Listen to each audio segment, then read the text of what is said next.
Hello and welcome back to Let's Play Dark Souls. This is Vicas, and we're here in, I guess, Pinwheel's studio apartment. So, last time we fought the necromancer, the three-headed necromancer Pinwheel. And you might think that this tomb here is a dead end, but there is actually a ladder. If you go further up, there's another ladder. And beyond Pinwheel is a very dark place. A very, very dark place.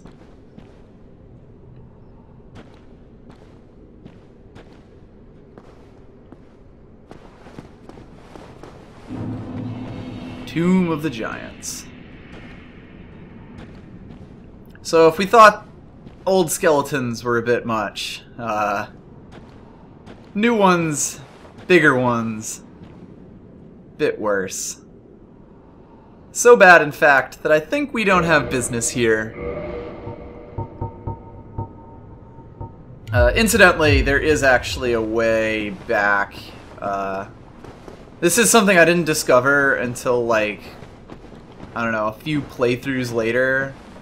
But if you go over this way, you can actually make it back around Pinwheel's boss fight and back to the catacombs proper.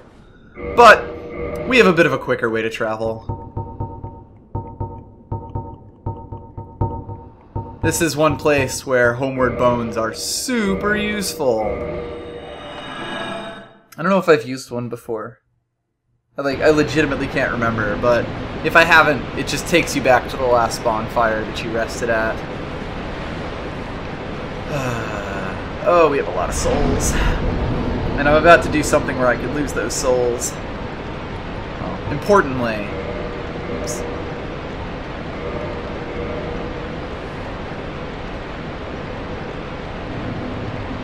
Let's get looking good again. Let's level up a little bit, not necessarily like a huge amount. This seems fine. Okay. So, today we'll be taking on other parts, but there is still one last thing I want to check out in the catacombs. Also, I hit the heavy button instead of the light button for the shield there. Whoops. But yes, remember how I said there was a drop that we could do? Is it over this way? I think it's over this way. Anyway, there was a drop that I felt was too dangerous for us at the time. Well, let's go do that drop. Boom! Friggin' skeletons, I swear. We're back to using our good old bastard sword, because it's not like... Oh, yeah, it is the other way, isn't it? We're back to using our bastard sword because there are no more necromancers around, which means no more infinitely spawning skeletons. I guess something just exploded there. What's the quickest way over here? I think it's this.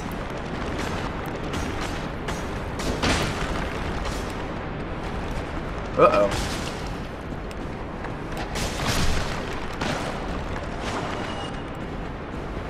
Overabundance of skeletons here. Oh, jeez.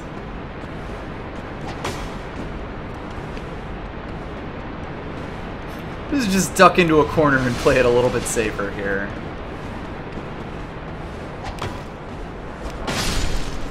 There we go. Beautiful, the twofer. Alright, this is the place we want to be.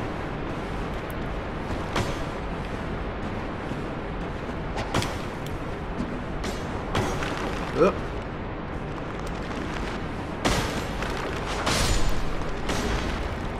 Sorry for the incredibly close camera work. Sometimes in tight corridors like this, things get difficult. But anyway, so yes, you can see there's an item down there. And in fact, if we equip this skull lantern and hold it out, we can see there are ledges down there. This is also helpful for the Tomb of the Giants, but for now let's just stick to the acrobatics here. It's also very important that I get that item. It's a green Titanite shard. Is there anywhere else for me to fall down? No, it's pretty much straight to the bottom. Alright. Let's hope we live. That wasn't so bad.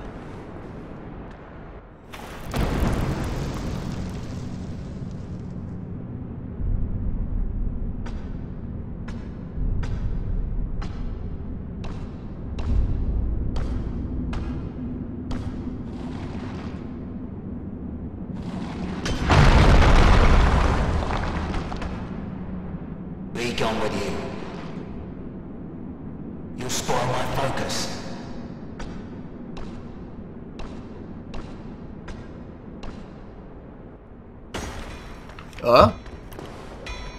Hello there.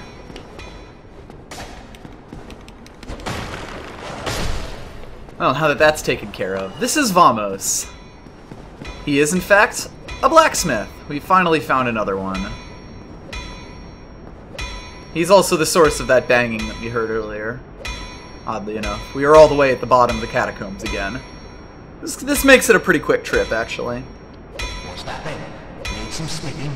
Then produce me some wares. I don't know why his voice is so, like, staticky. I feel like it might have been an attempt to make it sound like, you know, a skeleton with a metal beard talking to you, but it kind of just sounds like poor audio recording equipment. Anyway, Vamos has the important feature right from the get-go that he can turn your weapons into fire weapons. This is really, really useful in an area that we're not going to see for quite a while, but which we will want to go to at some point. Alright. So now I need to make a fire weapon. What should I make? I have a lot of Titanite shards. Nice. Let's use the butcher knife. I feel like I don't know if I've ever used that before, and it scales with strength, so it fits our brand. Yeah, let's make a butcher knife. I have no idea how this thing will work. So, as with divine weapons, you have to get a weapon up to 5 for it to be eligible for fire enchantment.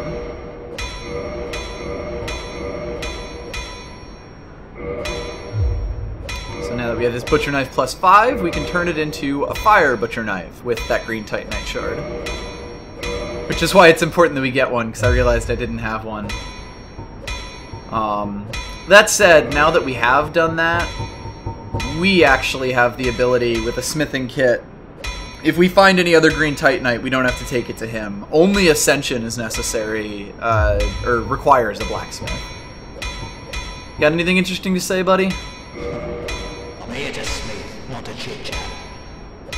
I do love the way that they present this guy to you. He never faces you, and there's really no way, because of these neat little lava coffins that he has as forges, there's really no way to actually speak to him face to face here. It's just really nicely, like, it just tells you everything about his character that you need to know. Just from the way that they've positioned him and designed this room. I told you, I'm here for the trade, not for the talk. Can't remember if he says anything else to us at this point. Enough of your presence. It disturbs me. Well, you are a persistent one, are you not? But I'm afraid I'm a mere blacksmith. It's just me and my trade.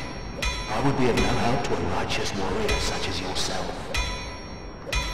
Yeah, the audio quality must just be like trying to make it skeleton-y, but it really just makes it sound like you're not picking up the whole radio station. I've told you I have nothing to discuss. If I have anything to offer, it's my smithing, and nothing more. I'd be of more help with that ember from New London, of course. It's a shame the whole place was flooded. Okay, there we go. You can actually get him to give you a little more of a hint as to one of the embers that he can use. A mechanic that I don't think I've introduced yet is that different blacksmiths actually will accept different embers. So Vamos will take fire-related ones, Andre will take the normal Ascension ones, and also the holy-related ones. And there are other blacksmiths who will take other ones. I've told you, if I speak it honestly, I must say that I'm at my very limit. There's no more work to be done.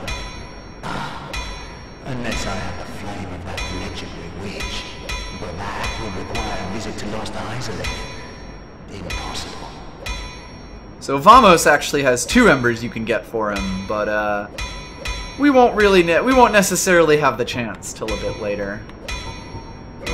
He has a homeward bone that you can buy from him, which makes sense. He sells Titanite shards, which again makes sense, and he sells the regular arrow stuff.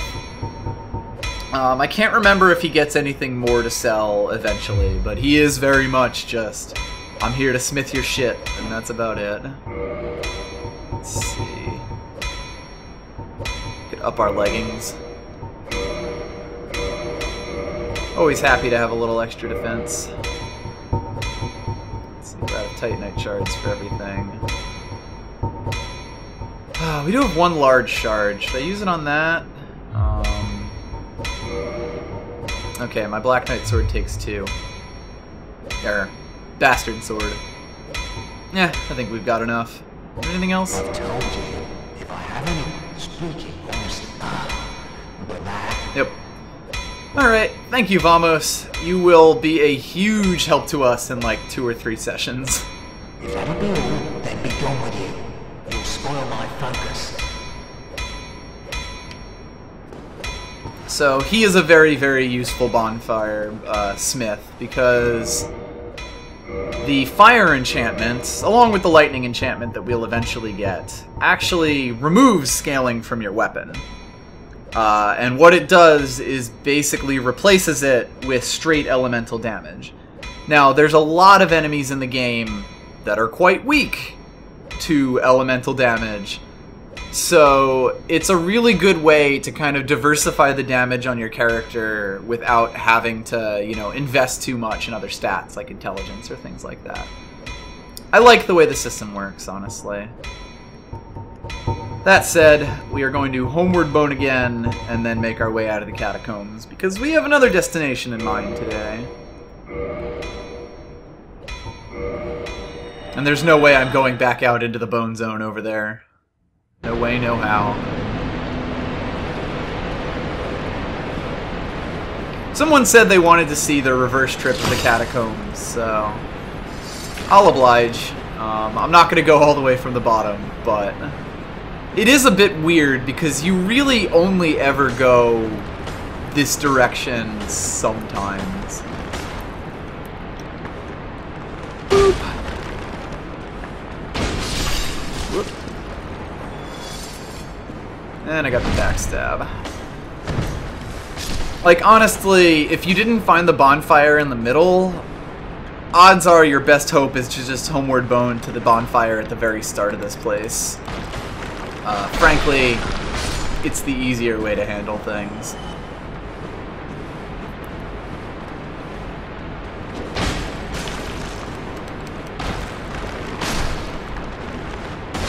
There we go. Just barely had the stamina replenishment for that. Run past over this way.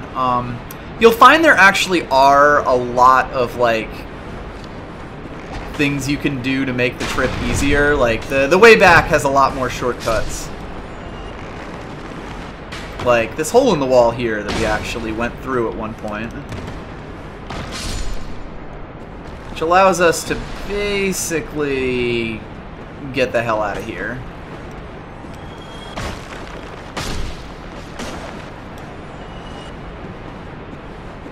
It is a little weird to just see it from this way. Like, going back in the other direction, the place feels totally different.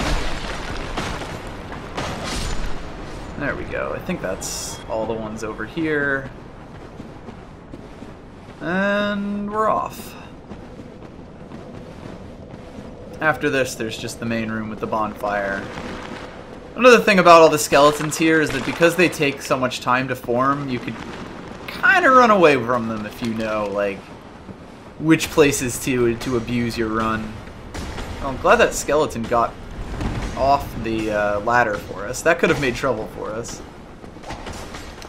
Oh dear. Oh, double deer. You know what? I'm gonna count that as a victory. Running from skeletons can be a dangerous game.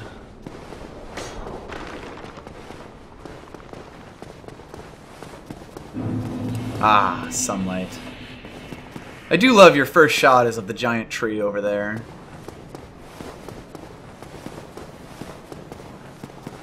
Once again, I'm just going to avoid the fuck out of the skeletons. They can chase me if they want. And I mean, they want to, trust me. But we'll be able to get away from them. Frampt is back over here. I guess it's time we should go on that quest he mentioned, I suppose.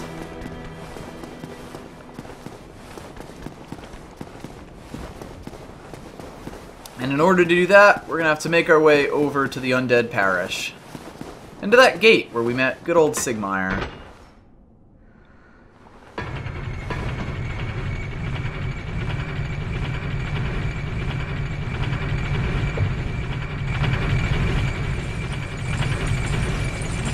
I only just noticed that texture transition right there.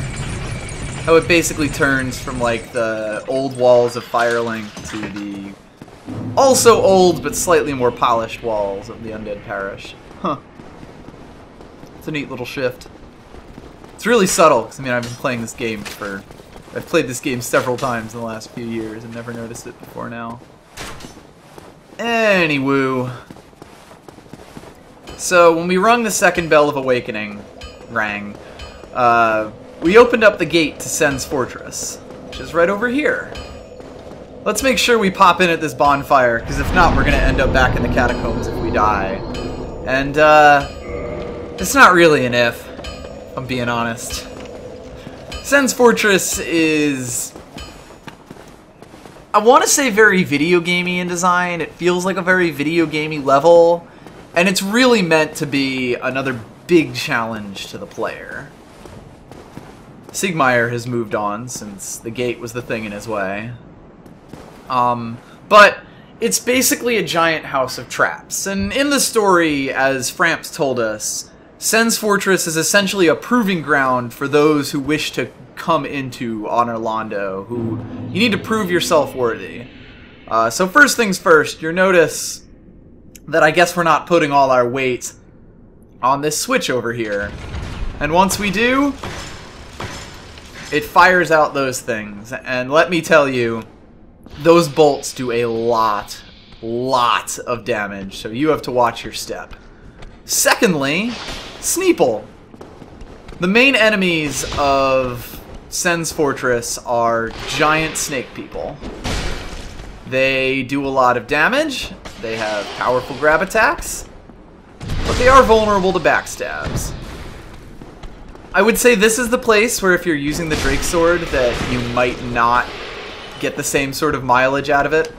Oh yeah, watch the fuck out for that. I'm pretty sure that's a grab. So, like, these guys can take hits quite well. I mean, even my bastard sword isn't chugging through them the way it does with everything else. So, Sen's Fortress. I believe Andre called it the legendary proving grounds. And, it's quite difficult. We look around, we see armor sets that look fairly similar to those Black Knights we've been facing, but, not quite so black. Really more of a silver, actually. And we get into here, and yeah, maybe it's a little bit cliche, but swinging blades, baby. You have to time this one, and it can be actually a bit tough with the camera. It can be a little bit difficult, and then it can be even more difficult because there are actually going to be sorcerers shooting snake magic at you. Luckily, we're finally in a situation where the Eagle Shield is... Whoops! So yes, this is a fairly common occurrence. Just slightly misjudge your jump and you're kind of in trouble. The second main type of enemy here is this snake sorcerer, I guess is the correct word for it. They fire electricity at you, which is quite fucking annoying, as you can see.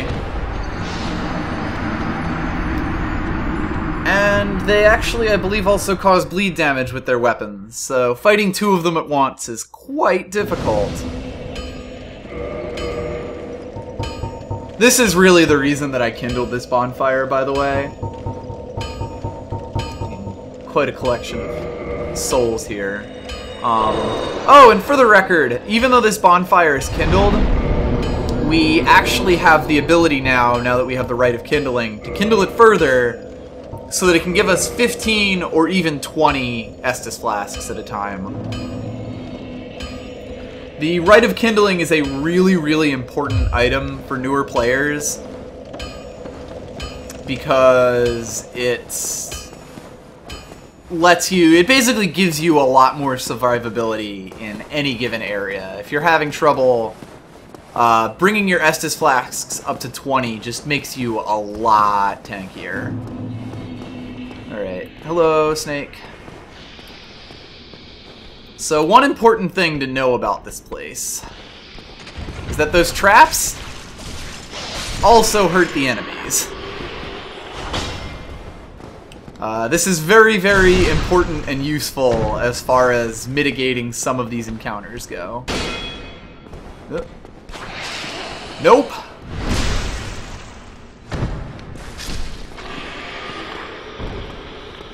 Alright, let's see if we can get our souls back. Honestly, though, it's going to be a bit difficult. This may be the point where I actually lose some souls, because they're down there now.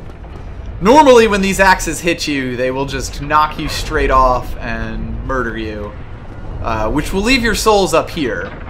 But because I landed at a place where I could actually live and then survived for a few more seconds, I've got a bit more difficulty. Oh yeah, and there's a snake guy on this ledge that I guess just fell off last time.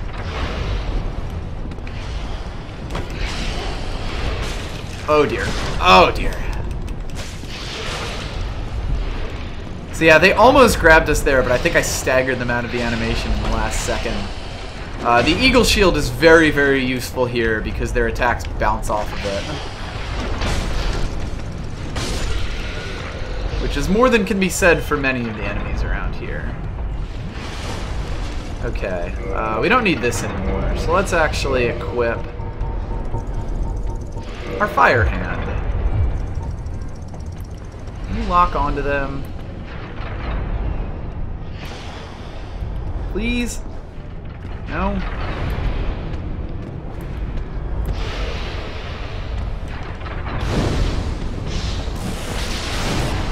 How did you even hit me there? Oh, there's a third one doing it, that's how.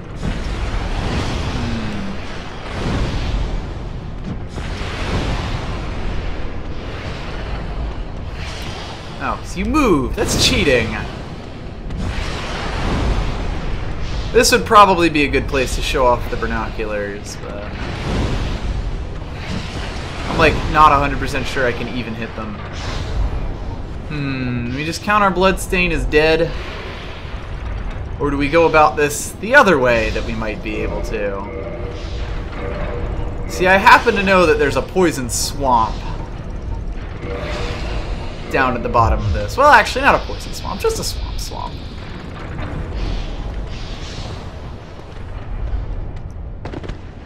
Let's try not to die instantly.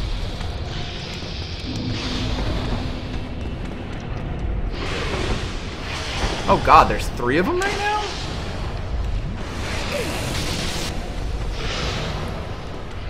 Fuck this place. I'm getting out of here. That said, this is kind of an out of the frying pan into the fire sort of situation. Worth noting, if you didn't have the rusted iron ring, this would slow you down. Hello there.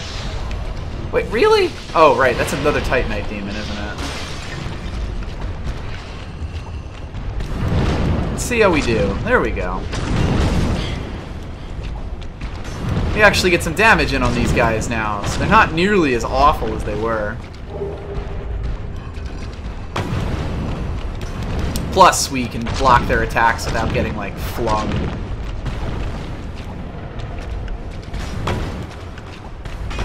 Getting ship damage from the Eagle Shield, but I mean... this thing would beat the fuck out of us if we weren't. Still gotta be careful about that attack, though, of course.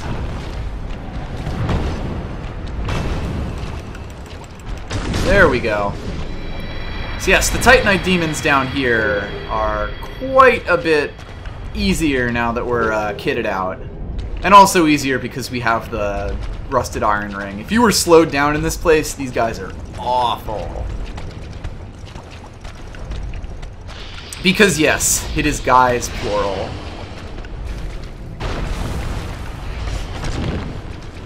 Alright, I'm gonna try to get over here so that I could avoid the Sneeple.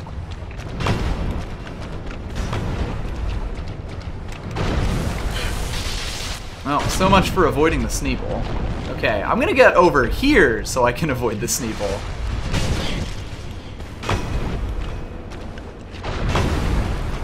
Maybe I'm just gonna go back closer to the wall so that I could avoid the Sneeple. You guys suck.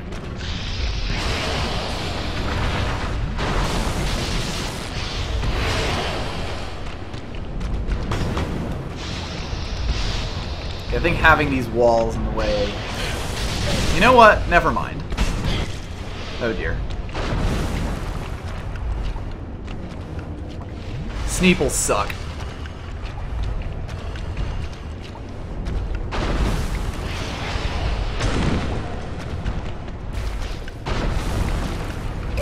They really suck. Wow. Well, that sucked. Don't do that thing that I just did, I suppose. This is the one problem with Sen's Fortress. You kind of have to know when to cut and run. Like, I don't know how many attempts it's going to take me to get my souls back if I try to go there. The one Titanite demon was fine. The second one with the snakes shooting at me was not. It was probably hubris to go for that second one. Once again, I am going to try to lure over this guy. Because honestly, fighting two of these guys at once sucks. Plus, it's really easy to kite these guys into that trap. They pretty much line themselves up for you.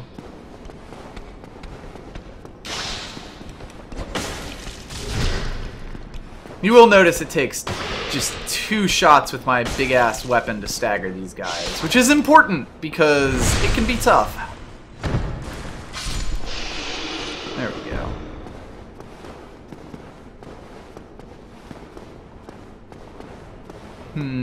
Alright, I'll give my souls one last try here, and if not, we'll just go onward. If you can't spend them at a bonfire, they weren't yours to begin with. So you tend to learn a lot of the interesting little oddities of this place. Like, most people tend to have strategy down pat. Like, for example, I'm standing in this spot here because the guy on the ledge above me is not able to hit me from here. Uh-oh. Oh dear.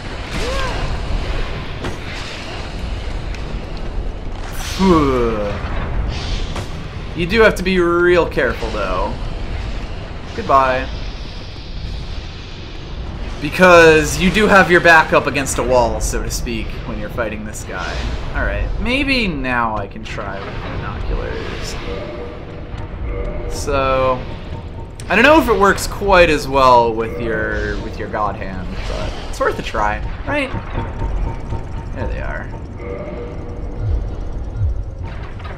So the trick with, like, shooting arrows and things at these guys, which I may try next, is you use the binoculars, and... oh, I can't even look down far enough for this. Note that you will still dodge while using the binoculars. You can hit him from here. Just, you know, minor adjustments.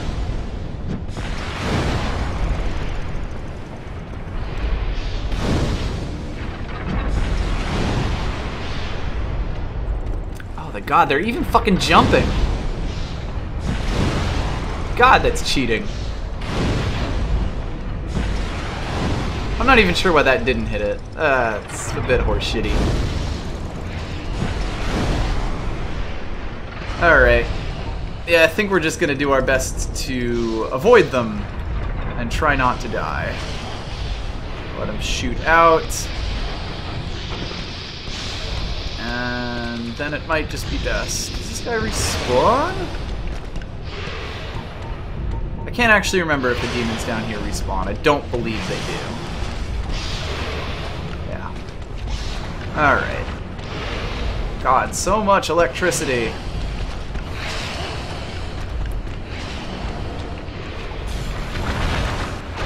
Big dog trying to get his souls back.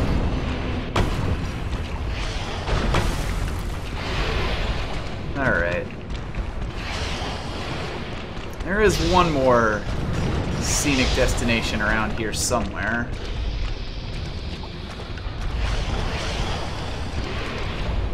Oh man. Why didn't you chase me this far last time? Uh-oh. Well, I just abused the fuck out of those iframes. There we go. And there is in fact another Titanite demon down here. Huh, two more. I did not actually realize that. That might be trouble.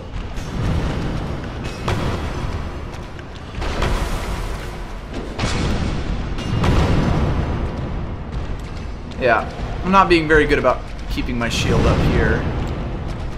It's like, has the other one reached me yet? No, but he is shooting at me.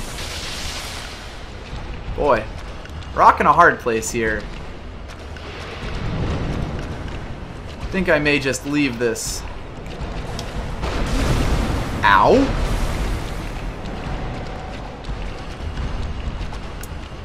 You know, I thought there was an item down here on this side. Turns out it's just more friends. That's unfortunate. Okay, if they're shooting at us, that's fine. That means they're not doing the murder on us. Anyway, you may be saying, how the fuck do we get out of this hellhole? Well, I'm trying to remember where the ladder is. Oh, hello, Sneeple. I want to say it's over here. Why, yes, it is. Fuck you all, I am out of here. God, go away! Yeah, Sen's Fortress is quite difficult, especially if you're trying to do the extra content. You will get really, really good at the main path here, though. Maybe I will just bank my souls and levels at Titanite. Our reward for all this shit is just a soul of a large knight. I mean, we also got a great scythe back there. So that's cool, I guess. Let's go see Andre.